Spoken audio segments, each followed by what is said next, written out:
সুপ্রিয় শিক্ষার্থীবৃন্দ, কেমন আছো তোমরা সবাই? আশা করি সবাই অনেক অনেক ভালো আছো এবং সুস্থ আছো। সবাইকে অনেক অনেক প্রীতি এবং শুভেচ্ছা জানিয়ে শুরু করছি আমার আরও একটি নতুন ক্লাস। আজকের এই ক্লাসে আমি গত ক্লাসের মতোই complete the sentences with suitable phrases or words, এই যেই টপিকটি রয়েছে এই টপিকটি তোমাদেরকে বুঝিয়ে দেব। তো একদম লাইভ প্র্যাকটিক্যাল বোঝানোর জন্য আমি ময়মনসিংহ বোর্ডে 2024 সালের পরীক্ষাতে যেই প্রশ্নটি এসেছিল সেই প্রশ্নটি বেছে নিয়েছি। তো চলো আর দেরি না করে আজকের ক্লাসটি শুরু করা যাক। এখানে দেখো ওয়ার্ড বক্সে আমাদেরকে বেশ কিছু ওয়ার্ড দিয়ে দেওয়া ছিল। সেই ওয়ার্ডগুলো কি? দেয়ার, যার অর্থ সেখানে। হ্যাজ টু, এই শব্দটির অর্থ হচ্ছে যে করতে হয়েছে বা করো এরকম। লেট অ্যালোন শব্দের অর্থ হচ্ছে দূরের কথা, অর্থাৎ আমি তো ভাতই খেতে পারি না, পোলাও তো দূরের কথা এরকম।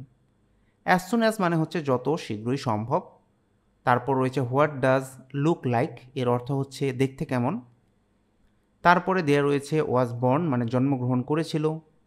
ইট মানে হচ্ছে এটি। হ্যাড বেটার অর্থ হচ্ছে উচিত, এটি নয় বরঞ্চ ওটিই করা উচিত। উড রেদার মানে হচ্ছে বরং। আর হোয়াটস লাইক মানে হচ্ছে কেমন হবে এরকম অর্থ প্রকাশ করে। তো দেখো আমরা এই ওয়ার্ড বক্সে যে ওয়ার্ডগুলো দেওয়া থাকবে এগুলো পড়ার চেষ্টা করলাম। এখন আমাদের কাজ হবে যেই সেন্টেন্সগুলো রয়েছে এগুলো কমপ্লিট করার দিকে চলে যাওয়া। তো চলো এ নাম্বারটা শুরু করা যাক।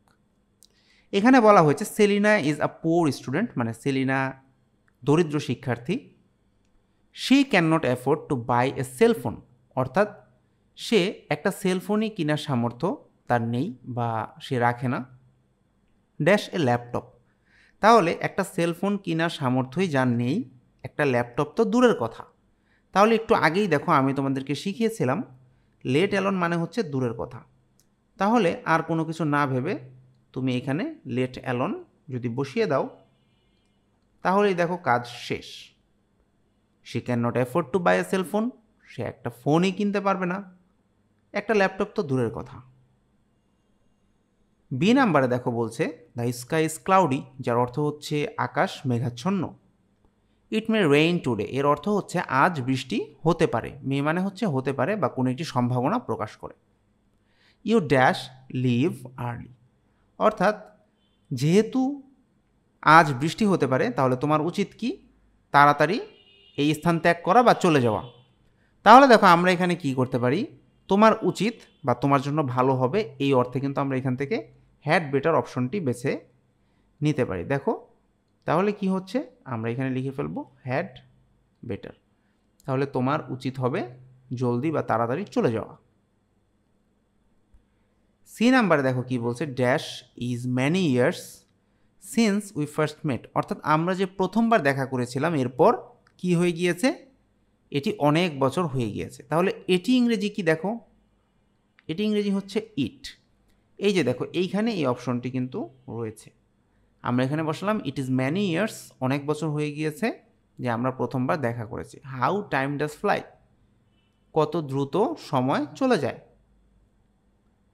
ডি নাম্বারে দেখো কি বলছে হিজ মাদার ইজ সিক, তার মানে হচ্ছে তার মা অসুস্থ। হি নিডস টু গো হোম, তার অর্থ হচ্ছে তার বাড়ি যাওয়া দরকার। ড্যাশ পসিবল, যেহেতু তার মা অসুস্থ তাহলে যত শীঘ্রই সম্ভব তার কি করা দরকার, তার কিন্তু বাড়িতে যাওয়া দরকার। তাহলে যত শীঘ্রই সম্ভব এই ধরনের মিনিংয়ে কিন্তু দেখো এখানে রয়েছে অ্যাজ সুন অ্যাজ। তাহলে আমরা এখানে কি করতে পারি, আমরা এখানে অ্যাজ সুন অ্যাজ দেখো বসিয়ে দিতে পারি। তাহলে হি নিডস টু গো হোম, তার বাড়ি যাওয়া প্রয়োজন যত শীঘ্রই সম্ভব বা পসিবল। ই নাম্বারে দেখো বলছে যে we dash develop our humanity than observe hartal and strike. তাহলে কি দেখো আমরা বা আমাদের বরং ডেভেলপ করা উচিত আমাদের মানবিকতা এইসব হরতাল এবং অবরোধ অবজার্ভ করার থেকে। তাহলে বরং অর্থে দেখো আমরা সবসময় সাধারণত উড রেদার বসিয়ে থাকি। তাহলে দেখো উই উড, আমরা এখানে লিখবো রেদার। তাহলে we would rather develop our humanity, আমরা বরং আমাদের মানবিকতা ডেভেলপ করব এই হরতাল এবং অবরোধ অবজার্ভ করার থেকে। এফ নাম্বারে দেখো বলছে Robert Browning is my favourite poet, তার মানে হচ্ছে রবার্ট ব্রাউনিং কি আমার প্রিয় কবি। হি ড্যাশ ইন 1812, তাহলে সে আমার প্রিয় কবি, আর এখানে যেহেতু একটি সালের কথা বলা রয়েছে তাহলে কি হতে পারে, সে জন্মগ্রহণ করেছিল এরকম একটি অর্থ হতে পারে। আর জন্মগ্রহণ করেছিল এর ইংরেজি কি দেখো, ওয়াজ বর্ন। তাহলে আমরা এখানে কি করব, হি ওয়াজ বোর্ন ইন 1812, আমরা কিন্তু এটি লিখতে পারি। জি নাম্বারে দেখো কি বলেছে, dash was a pandemic all over the world in 2020 and 2021। তাহলে আমরা জানি যে একটি প্যান্ডেমিক হয়েছিল সারা বিশ্বে, বা একটি মহামারী হয়েছিল, প্যান্ডেমিক অর্থ মহামারী, কবে, 2020 সালে এবং 21 সালে। তাহলে তুমি সিম্পলি জাস্ট এখানে দেখো দেয়ার রয়েছে, এই দেয়ার যদি এখানে তুমি বসিয়ে দাও যে দেয়ার ওয়াজ আ প্যান্ডেমিক, একটি মহামারী হয়েছিল সারা বিশ্বে বা পৃথিবীতে, কবে, 2020 এবং 21 সালে, তাহলে কিন্তু কাজ হয়ে যাচ্ছে। এরপর রয়েছে H number, a good citizen বা একজন ভালো নাগরিক dash perform A lot of things. তাহলে একজন ভালো নাগরিককে করতে হয় অনেক কিছু। তাহলে দেখো করতে হয়, এটি অর্থটি বোঝানোর জন্য আমরা এখানে হ্যাজ টু একটি অপশন আমাদেরকে দিয়েছে, এটিকে আমরা বসিয়ে দিতে পারবো। তাহলে একজন ভালো নাগরিককে অনেক কিছু পারফর্ম করতে হয়, এটির মাধ্যমে আমরা এই সেন্টেন্সটি কমপ্লিট করে ফেললাম। আই নাম্বারে দেখো কি বলছে, dash the national flower of Bangladesh dash. তাহলে দেখো এখানে কি রয়েছে, হোয়াট ডাজ লুক লাইক, তার মানে দেখতে কেমন। আমরা যদি এখানে এই ধরনের একটি অর্থ চিন্তা করি যে বাংলাদেশের যে ন্যাশনাল ফ্লাওয়ার বা জাতীয় ফুল রয়েছে সেটি দেখতে কেমন, একটি প্রশ্ন হতেই পারে। তো এখানে আরও একটু শিওর হওয়ার জন্য দেখো সবার শেষে একটি প্রশ্নবোধক চিহ্নও কিন্তু দেয়া রয়েছে। তাহলে আমরা কি করব, প্রথম যে ব্ল্যাঙ্কসটা আছে এখানে আমরা বসাবো হচ্ছে হোয়াট ডাজ, তারপরে দেখো আমরা কি বলবো, the national flower of Bangladesh. তারপরে আমরা দেখো এখান থেকে এই যে বাকি যে পার্টটা রয়েছে লুক লাইক, এই পার্টটা আমরা এখানে বসিয়ে দেব যে what does the national flower of Bangladesh look like, তাহলে বাংলাদেশের জাতীয় ফুল দেখতে কেমন। যে নাম্বারে দেখো কি বলছে যে ড্যাশ অনেস্টি ড্যাশ। তাহলে অনেস্টি জিনিসটা কীরকম বা কি, এই ধরনের বোঝানোর জন্য দেখো আমার একটি অপশন এখানে রয়েছে হোয়াটস ড্যাশ লাইক। তো আমরা এখানে দেখো শুরুতে লিখতে পারি যে হোয়াটস অনেস্টি লাইক, তার অর্থ হচ্ছে সততা ব্যাপারটা কেমন বা সততা কেমন বা সততা কি।